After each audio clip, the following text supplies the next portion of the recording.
കഴിഞ്ഞ എപ്പിസോഡിൻ്റെ അവസാനം നമ്മൾ കണ്ടിരുന്നു റാഹി ഹൻമോനിയെ ഫോളോ ചെയ്തിട്ട് ഒരു സ്ഥലത്ത് എത്തിയിട്ടുണ്ടായിരുന്നു.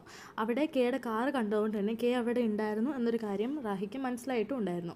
അങ്ങനെ അവിടേക്ക് കയറി ചെല്ലുന്ന റാഹി ഒരാളെ കാണുന്നുണ്ട്, കയ്യിലെ രക്തം കഴുകിക്കളയുന്ന ഒരാളെ കാണുന്നുണ്ട്. ആ ആള് മറ്റാരും ആയിരുന്നില്ല, കങ്ങായിരുന്നു. രണ്ടുപേരും ആ ഒരു സ്ഥലത്ത് വെച്ച് പരസ്പരം കണ്ട് ഞെട്ടി നിൽക്കുകയാണ്. കങ്ങ് സത്യം പറഞ്ഞാൽ അവിടേക്ക് വന്നിരുന്നത് ദോഹ്യുക്കിനെ രക്ഷിക്കാനായിട്ടായിരുന്നു. ദോഹിക്കിൻ്റെ അടുത്ത് ചെന്നിട്ട് നിൻ്റെ അടുത്ത് ഇത് ചെയ്തത് കെ അല്ലേ എന്നൊക്കെ ഒരുപാട് ചോദിക്കുന്നുണ്ട്. പക്ഷെ അതിന് മറുപടി പറയാൻ പോലും പറ്റാത്ത അവസ്ഥയിലായിരുന്നു ദോഹിക്ക് ഉണ്ടായിരുന്നത്. പെട്ടെന്ന് തന്നെ അവിടേക്ക് ആംബുലൻസ് വരികയാണ്.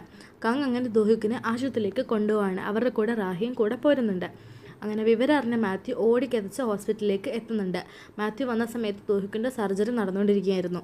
എന്താണ് സംഭവിച്ചതെന്ന് മാത്യു ചോദിക്കുമ്പോൾ കങ് പറയാണ്, എനിക്ക് കെയുടെ കോള് വന്നിരുന്നു. ആ ഒരു സ്ഥലത്തെ അഡ്രസ്സ് അയച്ചു തന്നിട്ട് ദോഹുക്കിനെ രക്ഷിക്കണമെന്നുണ്ടെങ്കിൽ പെട്ടെന്ന് അങ്ങോട്ടേക്ക് പൊക്കോ എന്ന് പറഞ്ഞിട്ട് കെയുടെ കോള് വന്നിരുന്നു എന്ന് പറയുകയാണ്. പെട്ടെന്നാണ് മാത്യു അവിടെ നിന്ന് റാഹിയെ ശ്രദ്ധിക്കുന്നത്. ആ ഒരു സിറ്റുവേഷനിൽ അവിടെ റാഹിയെ കണ്ട മാത്യു അവളുടെ അടുത്ത് ചെന്നിട്ട് നന്നായിട്ട് ഷൗട്ട് ചെയ്യുകയാണ്, നിനക്ക് ഇവിടെ എന്താ കാര്യം, നീ ഇവിടെ എങ്ങനെ എത്തിയെന്നൊക്കെ ചോദിക്കുകയാണ്. ആ സമയത്ത് കങ്ങ് പറയാണ്, ദോഹുക്കിനെ കണ്ടെത്തിയ സ്ഥലത്ത് അവിടെ റാഹി ഉണ്ടായിരുന്നു, അത് കാരണം ഞാൻ കൂടെ കൂട്ടിയതാണ് എന്ന് പറയുകയാണ്.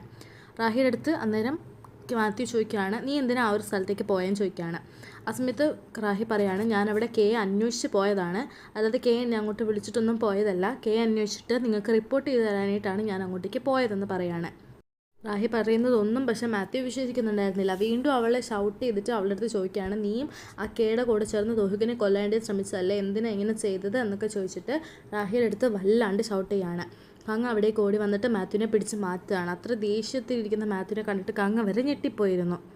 എന്താ സംഭവിച്ചെന്നുള്ളത് ദോഹ്യുക്കിന് ബോധം വന്നു കഴിയുമ്പോൾ നമുക്ക് മനസ്സിലാക്കാം. ഇവിടെ കിടന്ന് ഇങ്ങനെ അടി കൂടാതെ എന്നൊക്കെ പറഞ്ഞ് കങ്ങ് മാത്യുവിനെ പിടിച്ച് മാറ്റുകയാണ്. മാത്യു ഇപ്പോൾ പറയാണ്, നീ ഇവളെ കുറേ ഡിഫെൻഡ് ചെയ്യാനായിട്ടൊന്നും ശ്രമിക്കണ്ട, എന്തെന്ന് വെച്ചാൽ ആ കേടെടുത്ത് പ്രതികാരം ഞാൻ വീട്ടിയിരിക്കും എന്ന് പറയാണ് മാത്യു. അങ്ങനെ അതിനുശേഷം വീട്ടിലേക്ക് തിരിച്ചു വരുന്ന റാഹി കാണുന്നത് വളരെ ദേഷ്യപ്പെട്ട് അവിടെ ഇരിക്കുന്ന മോനിയാണ്. മോനി അവളുടെ കയ്യിലുണ്ടായിരുന്ന സ്ക്രിപ്റ്റൊക്കെ വലിച്ചു കയറുന്നുണ്ടായിരുന്നു. എന്ത് വെച്ച് എന്തിനാണ് ഇങ്ങനെ ചെയ്യുന്നതെന്ന് റാഹി ചോദിക്കുന്ന സമയത്ത് മോനി പറയാണ്, ഈ സ്ക്രിപ്റ്റിൽ എഴുതിയിരിക്കുന്നത് ഡയലോഗുകളും എല്ലാ സംഭവങ്ങളും ഞാൻ ദാമിയുടെ അടുത്ത് ചെയ്ത കുറ്റകൃത്യങ്ങളാണ്, അവളുടെ അടുത്ത് ചെയ്ത തെറ്റുകളൊക്കെയാണ് ഇവർ ഈ സിനിമ മൊത്തം എഴുതി വച്ചിരിക്കുന്നത്. എന്നെക്കൊണ്ട് ഇത് അഭിനയിക്കാനായിട്ട് സാധിക്കില്ല. അവൾ സ്വയം ഉപദ്രവിക്കുന്ന രീതിയിൽ വരെ സംസാരിച്ചു. അങ്ങനെ മുഖത്ത് എന്തെങ്കിലും പാടുകളൊക്കെ ഉണ്ടായിക്കഴിഞ്ഞാൽ സിനിമയിൽ പിന്നെ അഭിനയിക്കണ്ടല്ലോ എന്ന് വരെ അവൾ ചിന്തിച്ചു. ആ സമയത്ത് റാഹി പറയുന്നുണ്ട്, ശരി നീ ചെയ്യ്, നീ എന്താണെന്ന് വെച്ചാൽ ചെയ്യ് എന്ന് പറയുന്നുണ്ട്.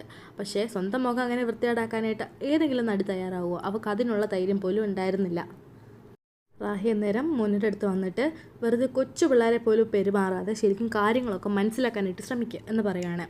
എന്നിട്ട് മോനിയുടെ അടുത്ത് പറയാണ്, ഇനി നീ ആ കെയെ കാണാൻ പോകുന്നുണ്ടെങ്കിൽ ദയവ് ഇത് സൂക്ഷിച്ചു പോ, ആരും നിന്നെ പിടിക്കാൻ ഇടവരരുത് എന്ന് പറയാണ്. മോനിക്ക് അന്നേരം മനസ്സിലാവുകയാണ് അവൾ കെയെ കാണാൻ പോയ സമയത്ത് റാഹി അവളെ ഫോളോ ചെയ്തിട്ടുണ്ടായിരുന്നു എന്ന്. അത് അറിഞ്ഞ സമയത്ത് അവൾ നന്നായിട്ട് ദേഷ്യപ്പെടുന്നുമുണ്ട്. അതിനുശേഷം റാഹി മോനിൻ്റെ അടുത്ത് ചോദിക്കുകയാണ്, നീ ആ കെയോട് ദോഹ്യുക്കിനെ ഉപദ്രവിക്കാൻ വല്ലതും പറഞ്ഞിരുന്നോ? ദോഹ്യുക്കിനെ നല്ല രീതിയിൽ ആ കെ ഉപദ്രവിച്ചിട്ടുണ്ടായിരുന്നു. അപ്പം ഹൻമോനി പറയാണ്, ഇല്ല ഞാൻ അങ്ങനെ ഒന്നും പറഞ്ഞിട്ടില്ല, എന്നെ രക്ഷിക്കണമെന്ന് മാത്രമേ ഞാൻ പറഞ്ഞിട്ടുള്ളൂ എന്ന് പറയാണ്. അപ്പോൾ റാഹി പറയാണ്, നീ അയാളെ വിശ്വസിക്കരുത്, അവൻ മനുഷ്യനല്ല, ഒരു മോൺസ്റ്ററാണ്, അവൻ നിന്നെ രക്ഷിക്കുമെന്നുള്ള ഒരു പ്രതീക്ഷയും നിനക്ക് വേണ്ട. ആ സമയത്ത് മോനെ ചോദിക്കുകയാണ്, അപ്പോൾ എന്നെ ആര് രക്ഷിക്കും? അപ്പോൾ റാഹി പറയാണ്, ആ ഒരു സിനിമയുടെ ഷൂട്ടിംഗ് തീരുന്നോടം വരെ എന്തായാലും മാത്യു നമ്മളെ ഉപദ്രവിക്കാനായിട്ട് പോകുന്നില്ല, അറ്റ്ലീസ്റ്റ് തിക്കി താക്കായ്ക്ക് വേണ്ടിയിട്ടെങ്കിലും അയാൾ ആ സിനിമ കംപ്ലീറ്റ് ചെയ്യും. അപ്പോൾ മോനെ പറയാണ്, എനിക്ക് തോന്നുന്നില്ല, ആ ഒരു വെറും കമ്പനിക്ക് വേണ്ടിയിട്ട് സ്വന്തം പ്രതികാരം അയാൾ മാറ്റിവെക്കുമെന്ന് എനിക്ക് തോന്നുന്നില്ല. അപ്പോൾ റാഹി പറയാണ്, ഒരിക്കലുമില്ല, പണ്ടത്തെ മിസ്റ്റർ ലീയേക്കാളും ഇപ്പോഴത്തെ മാത്യു വളരെയധികം ഡിഫറെൻ്റ് ആയിട്ട് എനിക്ക് തോന്നിയിട്ടുണ്ട്. ആ ഒരു തിക്കിതാക്ക എന്ന് പറഞ്ഞ കമ്പനി തന്നെ $20 ബില്യൺ ഒരു പ്രതികാരത്തിന് വേണ്ടിയിട്ട് അത്ര വലിയ കമ്പനി അയാൾ വെറുതെ വേണ്ടെന്ന് വെക്കുമെന്ന് എനിക്ക് തോന്നുന്നില്ല. റാഹിയുടെ കോൺഫിഡൻസ് കണ്ടിട്ട് മോനെ അവിടെ നിന്ന് ചിരിക്കുന്നുണ്ട്. റാഹി പോയതിന് ശേഷം മോനെ ആലോചിക്കുകയാണ്, ആ ഒരു പബ്ബിൽ വെച്ചിട്ട് കെയുടെ അടുത്ത് എന്നെ രക്ഷിക്കണം എന്ന് മോനെ പറഞ്ഞ സമയത്ത് കെ മോനയുടെ ചെവിയിൽ എന്തോ പറഞ്ഞിട്ടുണ്ടായിരുന്നല്ലോ. അവൻ പറഞ്ഞത് ഇങ്ങനെയാണ്, നിന്നെ രക്ഷിക്കാനൊന്നും എന്നെക്കൊണ്ട് സാധിക്കില്ല, നിൻ്റെ ജീവൻ നീ വേറെ ആരുടെയും എടുത്ത് പോയി ചോദിക്കുക എന്ന് പറഞ്ഞിട്ട് മോനിനെ വീട്ടിട്ടുണ്ടായിരുന്നു. ബോധം വന്ന ദോഹ്യുക്കിൻ്റെ അടുത്ത് മാത്യു ചോദിക്കുകയാണ്, നീ എന്തിനാണോ ഒറ്റയ്ക്ക് ഫംഗ്ഷൻ ഗ്രൂപ്പിലേക്ക് പോയതെന്ന്. കങ് ആ സമയത്ത് ആ ഒരു ഫ്യൂണറൽ ബോക്സിലുണ്ടായിരുന്ന കെ ഇട്ട ചെക്കിനെ പറ്റിയും സംസാരിക്കുന്നുണ്ട്. മാത്യു പറയാണ്, നിൻ്റെ പ്രധാനപ്പെട്ട ഓർഗൻസിൻ്റെ ഒന്നും കുത്തേറ്റിട്ടില്ല, ഇല്ലായിരുന്നുണ്ടെങ്കിൽ നിൻ്റെ നില ഭയങ്കര ഗുരുതരമായിപ്പോയേനെ, ഞങ്ങൾ എന്ത് ചെയ്തേനെ നീ ഇല്ലാതെ എന്നൊക്കെ ചോദിക്കുകയാണ് മാത്യു. ആ മോൺസ്റ്ററിനെ നേരിട്ട് കാണാനായിട്ട് തന്നെയാണ് ഞാൻ ഒറ്റയ്ക്ക് പോയത് എന്ന ഒരു പ്രതികാരത്തിൻ്റെ ആ ഒരു ഇതിൽ ദോഹ്യുക്ക് പറയാണ്. അതിനുശേഷം മാത്യു ഇനി ദോഹ്യുക്ക് ഇങ്ങനെയൊന്നും ചെയ്യില്ല എന്നുള്ള ഒരു പ്രോമിസും ദോഹ്യുക്കിൻ്റെ അടുത്ത് വാങ്ങുന്നുണ്ട്. എന്നിട്ട് ദോഹ്യുക്ക് പറയാണ്, നിങ്ങൾ പേടിക്കണ്ട, എനിക്ക് ജീവനുള്ളിടത്തോളം കാലം നിങ്ങളുടെ കൂടെ ആ ഒരു പ്രതികാരം വീട്ടാനായിട്ട് ഞാനും കൂടെ ഉണ്ടാവും. ഇതെൻ്റെ പ്രോമിസാണ്. മാത്യു അതിനുശേഷം ദോഹ്യുക്കിനെ തൻ്റെ വീട്ടിലേക്ക് കൊണ്ടുപോവാണ് എന്ന് പറയാണ്. പക്ഷേ കങ്ങിന് അത് താല്പര്യമില്ലായിരുന്നു. കങ്ങ് ദോഹ്യുക്ക് കുറച്ച് നേരം കൂടി ഹോസ്പിറ്റലിൽ ഇരുന്നോട്ടെ എന്ന് തന്നെയാണ് പറഞ്ഞുകൊണ്ടിരുന്നത്. പക്ഷേ കങ്ങ് പറഞ്ഞതുപോലെ വകവയ്ക്കാതെ മാത്യു ദോഹ്യുക്കിനെ തൻ്റെ വീട്ടിലേക്ക് കൊണ്ടുപോവാണ്. കൂടാതെ ദോഹ്യുക്കിന് വേണ്ടിയിട്ട് ഒരു പേഴ്സണൽ ഡോക്ടറെയും വെച്ചിട്ടുണ്ടായിരുന്നു. പിന്നീട് സോങ്ഷൻ ഗ്രൂപ്പിലെ ചെയർമാൻ ഷിമ്മിനെയാണ് കാണിക്കുന്നത്. അദ്ദേഹം ആ ഒരു ഡയറക്ടർ മിഷേലിൻ്റെ അപ്കമിങ് ആയിട്ടുള്ളൊരു സിനിമയുടെ കാര്യങ്ങൾ വാർത്തയിൽ വായിച്ചുകൊണ്ടിരിക്കുകയായിരുന്നു. ആ ഒരു വാർത്തയിൽ പറയുന്നുണ്ട്, ഈ ഒരു സിനിമ ആ ഒരു പ്രസ് കോൺഫറൻസിൽ വെച്ച് മിഷേൽ പറഞ്ഞ കാര്യങ്ങളൊക്കെ തന്നെയായിരുന്നു ആ ഒരു വാർത്തയിലുണ്ടായിരുന്നത്. അതായത് ഈ ഒരു സിനിമ എന്ന് പറയുന്നത് 5 വർഷം മുമ്പ് നടന്ന ബോബിൾ ഇൻസിഡൻറ്റിനെ ബേസ് ചെയ്തിട്ട് ദാമിയുടെ സ്റ്റോറിയാണ് ഇതിൽ ചിത്രീകരിക്കുന്നത് എന്ന് പറഞ്ഞിട്ടുണ്ടായിരുന്നു. ആ സമയത്ത് ചെയർമാൻ ഷിമ്മ് ജിയ പറഞ്ഞ കാര്യങ്ങൾ ഓർക്കുകയാണ്. ജിയ അന്ന് ചെയർമാൻ ഷിമ്മിനെ ഒരുപാട് പറഞ്ഞ് മനസ്സിലാക്കാൻ ശ്രമിച്ചിട്ടുണ്ടായിരുന്നു. അതായത് അദ്ദേഹത്തിൻ്റെ മകന് ഒരു ഹൈസ്കൂൾ സ്റ്റുഡൻറ്റുമായിട്ട് അഫെയർ ഉണ്ടായിരുന്നു, കൂടാതെ അവർക്കൊരു കുട്ടിയും കൂടെ ഉണ്ടായിരുന്നു എന്നുള്ളത്. പക്ഷേ ഇതൊക്കെ കേട്ടിട്ട് ചെയർമാൻ വെറുതെ ചിരിച്ച് തള്ളുകയായിരുന്നു ഉണ്ടായിരുന്നത്. പക്ഷേ ചെയർമാനെ അത് വിശ്വസിപ്പിക്കാനായിട്ട് ജിയ ദാമിയുടെ കാര്യങ്ങളൊക്കെ പറഞ്ഞിട്ടുണ്ടായിരുന്നു. ആ ഒരു ദാമിയുടെ കുഞ്ഞ് എന്ന് പറഞ്ഞിരുന്നത് ആ ഒരു ഷിംജുൻ സോക്കിൻ്റെയും കൂടാതെ ഹൻമുനുടെയും കുഞ്ഞാണ് എന്നുള്ള കാര്യമൊക്കെ ചെയർമാൻ ഷിമ്മിൻ്റെ അടുത്ത് ജിയ പറഞ്ഞിട്ടുണ്ടായിരുന്നു.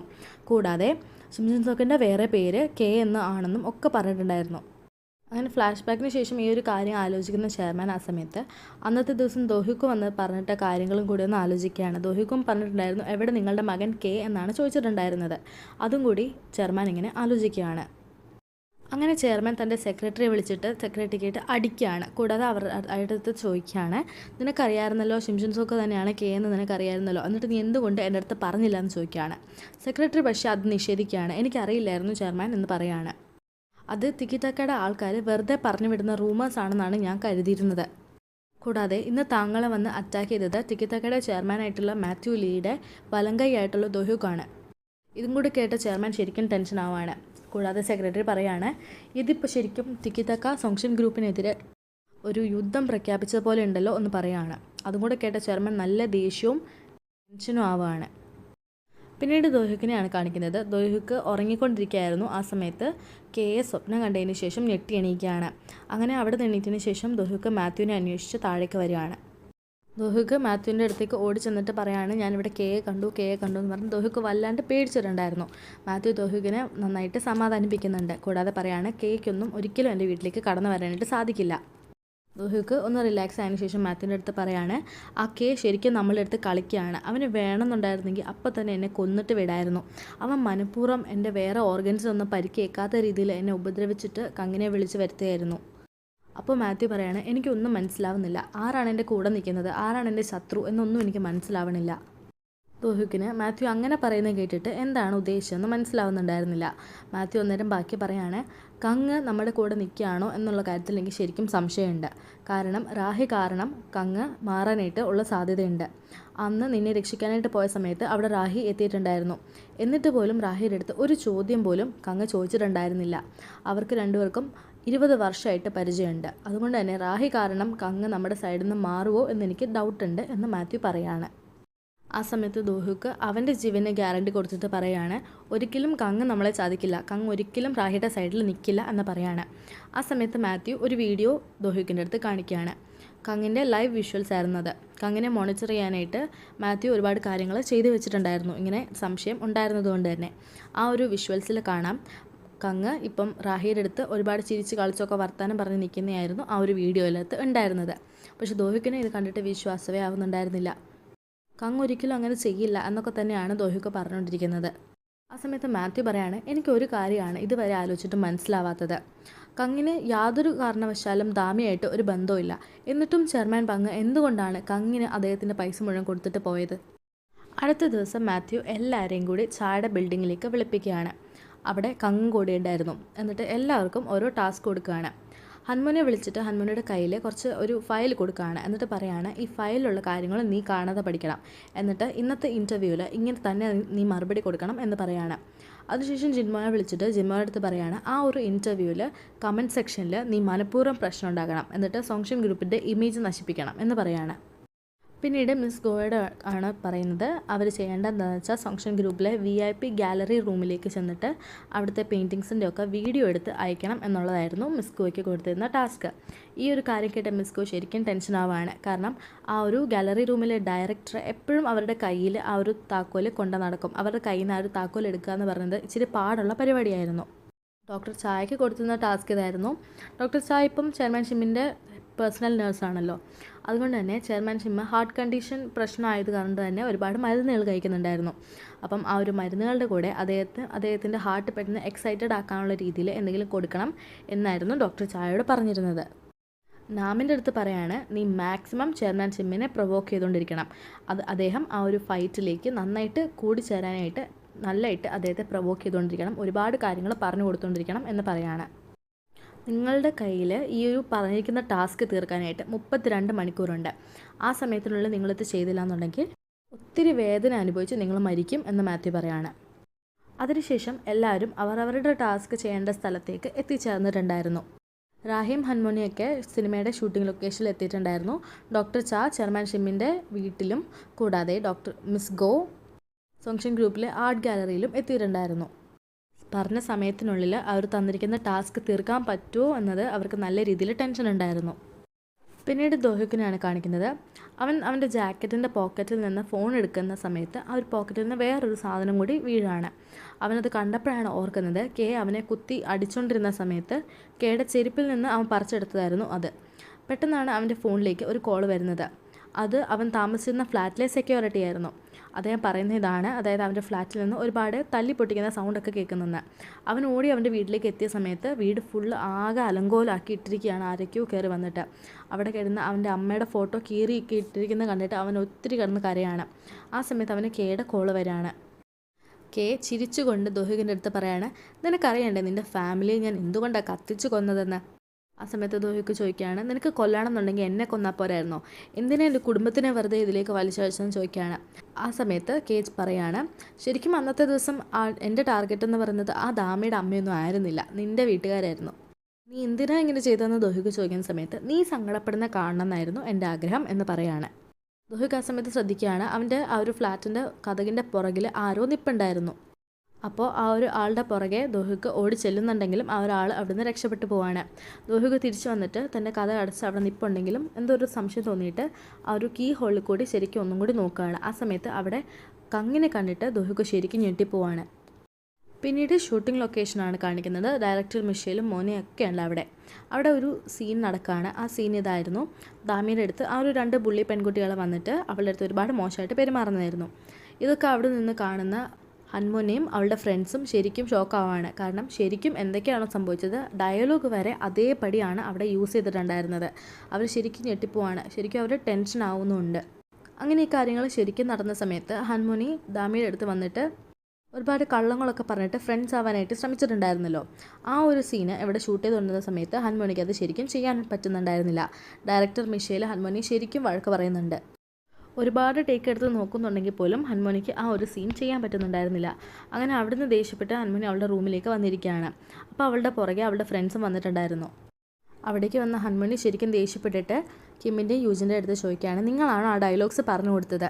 കാരണം അവിടെ നമ്മൾ 3 പേരും അല്ലാതെ നമ്മൾ 3 പേരും ദാമേ അല്ലാതെ വേറെ ആരും ഉണ്ടായിരുന്നില്ലല്ലോ എന്ന് ചോദിക്കുകയാണ്. അവരത് നിഷേധിക്കുന്നുണ്ട്. കൂടാതെ അവർ തിരിച്ച് ഹൻമോൻ്റെ അടുത്ത് ചോദിക്കുന്നുണ്ട്, നീ അല്ലായിരുന്നു അന്ന് ആ ഒരു കുഞ്ഞിന് ജന്മം നൽകിയത്, നീ ഞങ്ങളുടെ അടുത്ത് കള്ളം പറഞ്ഞില്ലേ? കൂടാതെ ഹൻമോനി ഒരു കൊലപാതകീന്ന് വരെ യൂജിൻ വിളിക്കുന്നുണ്ട്. ഇത് കണ്ടിട്ട് ശരിക്കും ഹൻമോനിക്ക് ദേഷ്യം വരികയാണ്. എന്നിട്ട് ഹൻമോനി അവളുടെ അടുത്ത് ദേഷ്യപ്പെട്ടിട്ട് പറയാണ്, ഞാൻ കൊലപാതകയൊന്നുമല്ല, നീയാണ് അവരെ ബുള്ളി ചെയ്തത്, നിങ്ങളാണ് അവളെ ബുള്ളി ചെയ്തത്. ഞാൻ കൊലപാതകമാണെങ്കിൽ നിങ്ങൾ അതിൻ്റെ കൂട്ടുപ്രതികളാണ്. മോനെ പിന്നെ യൂജിൻ്റെ കയ്യിൽ എന്തൊക്കെയുണ്ടോ അതൊക്കെ തിരിച്ചെടുക്കും എന്നും കൂടി പറയുന്നുണ്ട്.